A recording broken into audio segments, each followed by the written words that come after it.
समझें और जान करके समझ करके फिर हम उसे स्वीकार करें। ऐसा नहीं कि बिना जाने भी चल पड़े, बिना जाने भी कोई काम करना नहीं चाहिए। कई लोग जो बिना जाने भी, एक धोख लगी हो तो 5 लाइन लग गई भेड़ चाल। नहीं भाई, आज का युग है जानो फिर मानो। मान लिया धोख लग गए, पता बाद में कुछ और चला, फिर दुख होगा। पहले जानो फिर मानो। एक व्यापारी था, नमक का व्यापार किया करता था, नमक बेचा करता था। तो नमक का वह व्यापारी अपनी ही पीठ पर, सर पर जितना नमक ढो सकता था उतना लेकर के जाता और बड़े प्रेम से बेच आता। जब एक दिन की बात है, थक गया, हार गया, मन में वह सोचा कि कितनी पूरी जिंदगी हो गई नमक ढोते ढोते ढोते ढोते। अब ऐसा है, गुरुजी का आश्रम निकट आया, सोचा मैं अपने गुरुजी महाराज के यहीं पर रहूंगा, थोड़े दिन शांति से जीवन व्यतीत करूंगा। बचा हुआ नमक गुरु के आश्रम पे रख दिया और वहीं पर गौ माताओं की, पेड़ पौधों की सेवा में लग गया। धीरे धीरे धीरे धीरे समय व्यतीत हुआ, उसे याद आई अपनी पत्नी और बच्चों की। जब याद आई, सोचा अब चलना चाहिए, बेचारों ने कुछ खाया है नहीं खाया है, राशन पानी है कि नहीं है। गुरुजी आज्ञा चाहता हूं। देखो कहीं जाते हैं तो हम अपनी मर्जी से जाते हैं, लेकिन आते हैं तो पूछ के आते हैं, निवेदन करके आते हैं। और जो बिना पूछा चले जाता है उसको व्यवहारिक व्यक्ति नहीं मानते। कई लोगों को देखा है हम लोगों ने, कई भाई बहनों को, जिसमें 1 मिनट के लिए भी अगर वो बैठक में से या परिवार में से इधर उधर होंगे तो कह के होंगे कि हम थोड़ा सा आते हैं। कुछ लोग हैं जो ऊंट की तरह अपने आप ही उठ के चले जाते हैं, ना कुछ कहते हैं ना कुछ बताते हैं। वो व्यवहार नहीं है, यानी व्यवहार ज्ञान नहीं है। तो गुरुजी के यहाँ पे गए, जा करके प्रार्थना करते, गुरुदेव अब मुझे जाना है। गुरुजी बोलिया बेटा जाओ, लेकिन थोड़ा रुको। अपने अगले दूसरे शिष्य को गुरुजी कहते हैं कि अब देखो इतने दिन इसने यहाँ पे सेवा दी है तो कुछ तो इसको देना ही पड़ेगा ना। गधा बंधा हुआ था पास में। गुरुजी दूसरा चेला ने बोलिया कि बेटा ये चेला ने एक गधो दे दे। गधा कि गुरुजी गधा क्यों? बोले तू तो दे दे, यहाँ बंधा बंधा क्या काम आ रहा है, नमक बेचता है, ये गधे पे नमक ला देगा और बेचेगा तो ज्यादा पैसा कमाएगा। गधा दे दिया। अब तो राजी हो गया, खुश हो गया वो व्यापारी कि मारे गुरुजी मने गधो दे दी दो, मारा गुरुजी मने गधो दे दी दो। बड़ा खुश हो गया, गधा लेकर के भी खुश हो गया। क्यों? क्योंकि उसको गधे की जरूरत थी।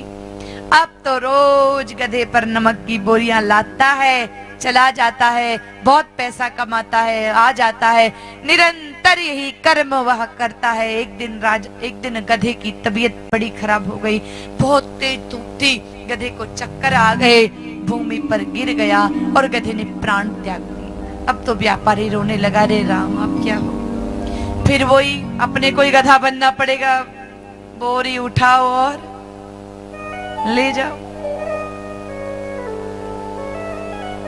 कोई बात नहीं। अब ये गधा था तो क्या था, ये था तो मेरे गुरुजी का प्रसाद।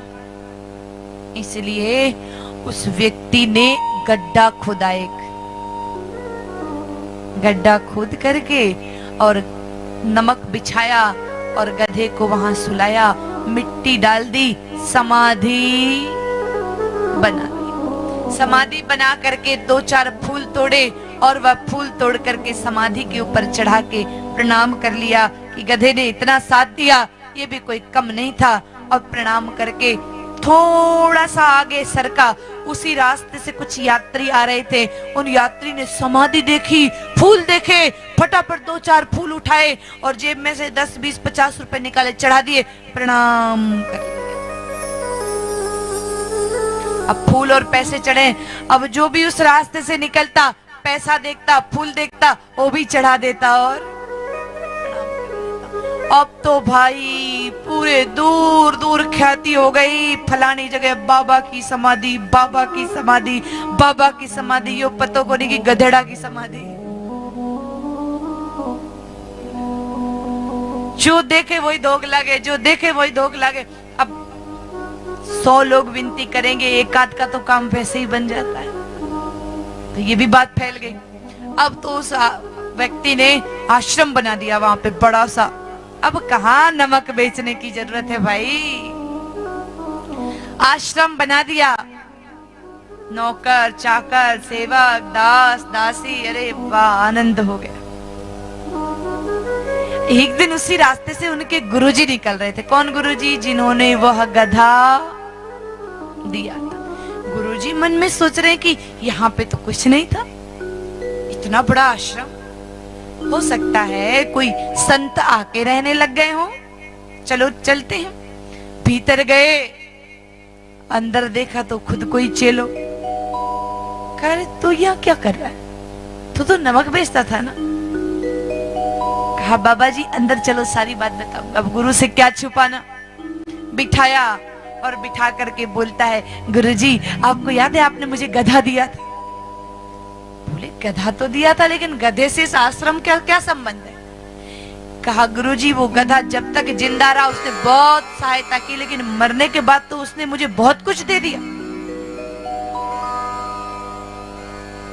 सारी बात बताई कि मैंने गधे को दफना दिया, समाधि बना दी, लोगों ने प्रणाम किया, बहुत लोग आए, मैं तो मजे में हूँ, अब आनंद आनंद कर रहा हूँ। गुरुजी को बहुत जोर से हंसी आई, एक दौर जोर से हंसे, फिर चुप हो गए, फिर जोर से हंसे।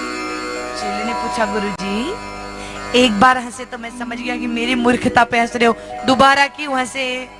गुरुजी बोले बेटा एक बार तो तुझ पे हंसा, एक बार अपने आप पर हंसा, क्योंकि जिस गधे की समाधि तूने यहाँ पे बनाई है, इसकी माँ की समाधि मैंने अपने पुराने आश्रम पे बनाई। इसलिए आज के समय में जानना बहुत जरूरी है। जान के मानो, मानने के बाद जानने से कोई मतलब नहीं है। किसी से जुड़ रहे हो, और विशेषकर आजकल जो धर्म का प्रचार कर रहे हैं, जो लोग अपने धर्म के अनुसार जीवन जी रहे हैं, प्रवचन कर रहे हैं, कथाएं कर रहे हैं, संत हैं, महंत हैं, जान के फिर मानना चाहिए। मानना तो चाहिए ही, कोई दोहराई नहीं है, लेकिन पहले जान लेना